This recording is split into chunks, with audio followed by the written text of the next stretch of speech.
हमारे देश को लूट के बाहर जाने वाले लोग, आप उनका कर्जा माफ करते हो। आप वो गरीब किसान, छोटे दुकानदार के वहां तो ऑक्शन करने पहुंच जाते हो। आई am not yielding, I am not yielding, I am not yielding. इनके बाद में आपको मौका देता हूं। आई am not yielding, he is not yielding. इनके बाद में आपको मौका देता हूं। बोले कि मेहुल चौकसी बहुत बड़ा फ्रॉड है। उसका शेयर 650 रुपीज से 13 रुपया हो गया है। इसने सिर्फ बैंकों को नहीं, गरीब लोगों से 14% इंटरेस्ट देने के नाम पे, गोल्ड बार के नाम पे पैसे लिए हैं। उसकी वाइफ का दुबई में फ्लैट भी है। मेहुल चौकसी लूट के हमारे देश को बाहर भाग गया, उसको रोक सकते थे। माननीय श्री शक्ति सिंह गोयल टूनी से। माननीय उपसभापति महोदय, एक जमाना था जब बैंक में सिर्फ पूंजीपति जा सकते थे। अगर कोई किसान, कोई गरीब अगर बैंक के दरवाजे भी देखा गया था तो उसे शक की निगाहों से देखा जाता था। वो इंदिरा गांधी जी थी जिन्होंने बैंकों का नेशनलाइजेशन करने के बाद ये कह दिया कि बैंक के दरवाजे आम हिंदुस्तानी के लिए खुले हैं और कोई किसान हो, कोई गरीब हो, वो भी बैंक के अंदर जा सकते हैं। वो अगर शुरू हुआ तो वो नेशनलाइजेशन के बाद बैंकों में काम शुरू हुआ कि आप कानून बदलने के साथ अपने ऑब्जेक्ट्स एंड रीजंस में, आपकी मंशा पे मुझे कोई शक नहीं है, पर जो लोग आपके साथ बैठते हैं, जो लोग एडमिनिस्ट्रेशन चलाते हैं, वो अगर आप कितना भी कानून बदलो, जब तक उसको इंप्लीमेंट करने वालों की मंशा साफ नहीं होगी, कानून बदलने से कुछ नहीं होगा। इंप्लीमेंटेशन करने वालों की नीयत को ठीक करना होगा। कानून बनता है संविधान से। संविधान का आर्टिकल 14 कहता है इक्वालिटी बिफोर लॉ। कानून सबके लिए समान होना चाहिए, यह हमारा संविधान कहता है।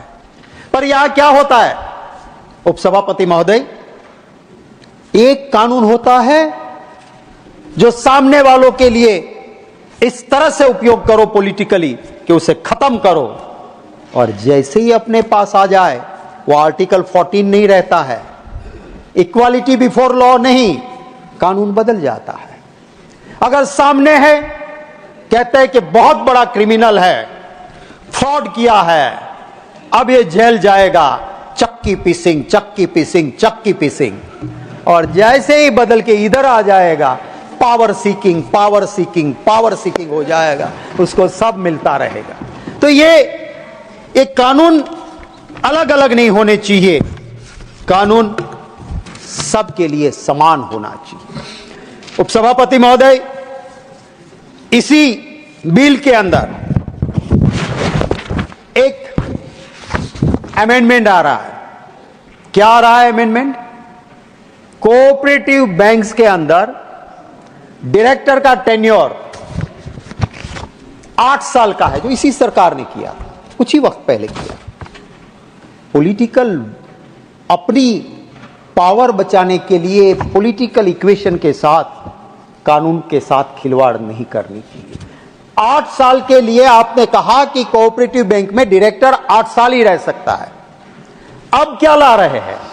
अब ये नए अमेंडमेंट के साथ ये ला रहे हैं कि अब कोऑपरेटिव बैंक में डायरेक्टर 10 साल तक रहेगा। जब आपने 8 साल का कानून बनाया था, उसी वक्त गुजरात में Panchsheel marketing cooperative bank limited, sir, वहां के जागृत नागरिकों ने रिजर्व बैंक ऑफ इंडिया को लिखा कि बैंकिंग लॉ कहता है कि 8 साल से ज्यादा डायरेक्टर नहीं रह सकता है। उपसभापति महोदय, गुजरात गवर्नमेंट के कोऑपरेटिव डिपार्टमेंट को लिखा, मेरे पास एक खत है संदीप मांगरोला करके एक नागरिक का। गुजरात गवर्नमेंट आरबीआई को लिख के भेजती है कि यस, हमें ये मिला है, पर इसका इंप्लीमेंटेशन तो आरबीआई को करना है, और Panchsheel marketing cooperative bank limited में 8 साल से ऊपर डायरेक्टर हो गए हैं, सो रिजर्व बैंक ऑफ इंडिया आप डिसाइड कीजिए कानून के तहत। रिजर्व बैंक ऑफ इंडिया ने डिसाइड नहीं किया।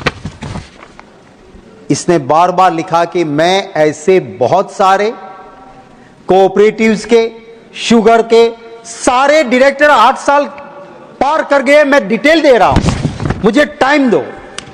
एक मेंबर पार्लियामेंट के तौर पे जब मुझे उन्होंने भेजा, मैंने आरबीआई को लिख के भेजा कि इसको मिलिए तो सही, आप एक कानून के खिलाफ काम हो रहा है, एक नागरिक अपनी बात रख रहा है, आप उसे मिलने का टाइम नहीं देते, आप जवाब नहीं देते। दुख है कि आरबीआई ने एक मेंबर पार्लियामेंट को भी जवाब नहीं दिया। क्या है रिजर्व बैंक ऑफ इंडिया के ऊपर वित्त मंत्री जी आप कुछ कहेंगे या नहीं? आज ये पार्टी पावर में है, कल ये है। डेमोक्रेसी में इलेक्टेड मेंबर के लिए वो जनता का प्रतिनिधि होता है, उसके लिए कोई भी ऑफिसर, चाहे कोई भी पॉलिटिकल पार्टी पावर में हो, आज हम लिखते हैं आपके डिपार्टमेंट से कोई जवाब तक नहीं आता है, चाहे कुछ भी लिख लो आप। एक वक्त था, आज भी वो आपका यहां से गवर्नमेंट का किया हुआ सर्कुलर है कि इन स्टिपुलेटेड टाइम मेंबर पार्लियामेंट को जवाब देना चाहिए, प्रिलिमिनरी रिप्लाई इतने दिनों में और आखिरी रिप्लाई इतने दिनों में, इंटरिम रिप्लाई के बाद देना चाहिए। और फाइनेंस डिपार्टमेंट या रिजर्व बैंक ऑफ इंडिया बिल्कुल किसी को गिने ही नहीं।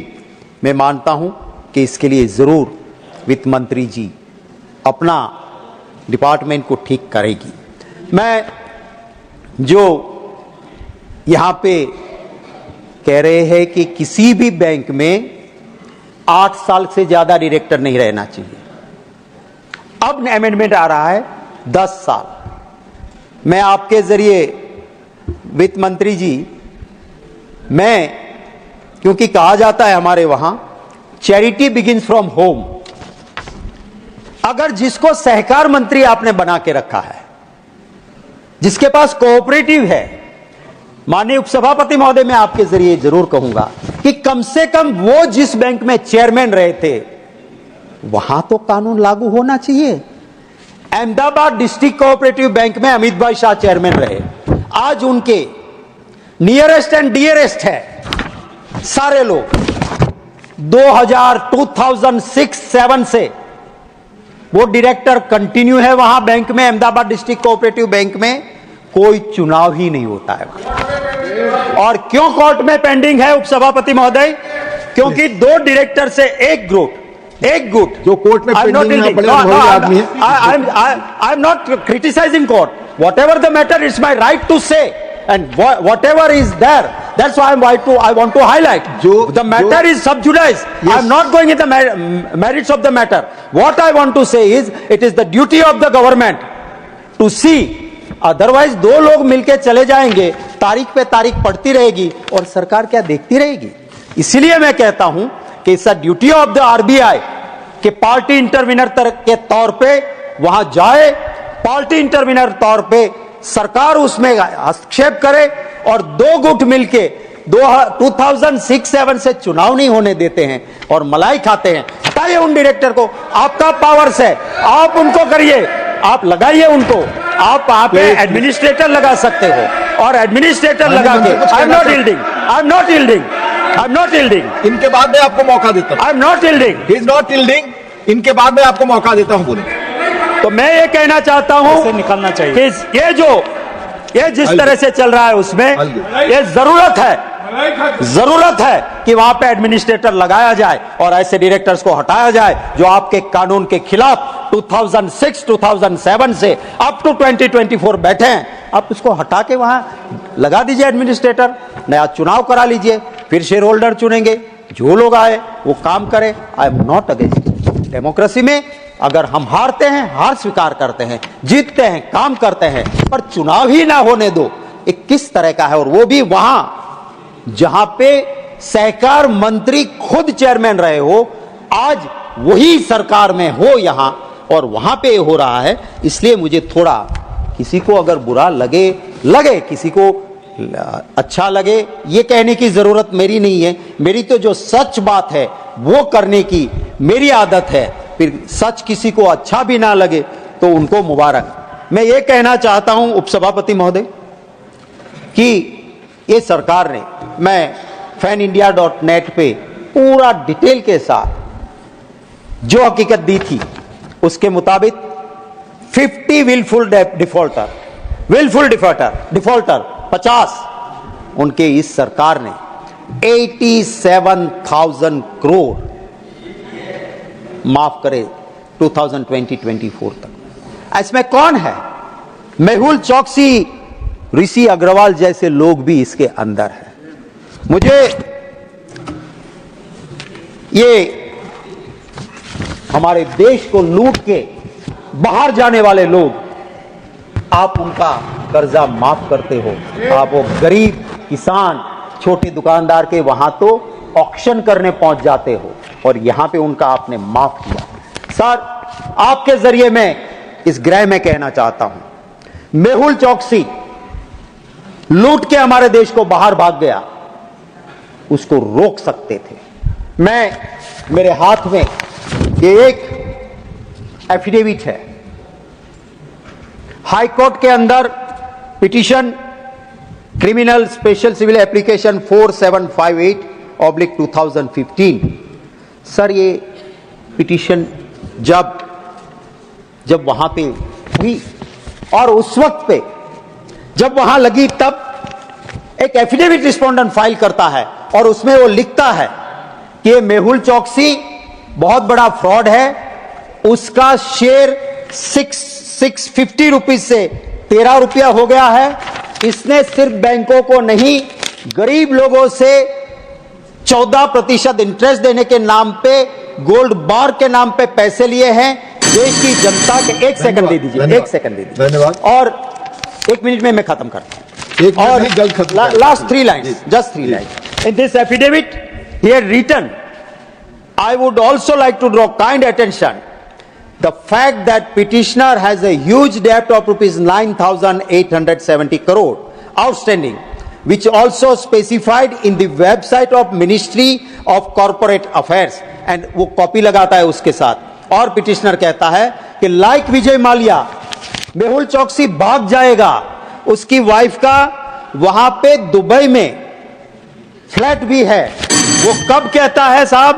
धन्यवाद। वो कहता है 18 महीने पहले। धन्यवाद। 18 महीने पहले कहा था अगर मेहुल चौकसी को पकड़ लेते तो वो बाहर नहीं जा सकता था। यही कहते हुए मेरे थैंक यू।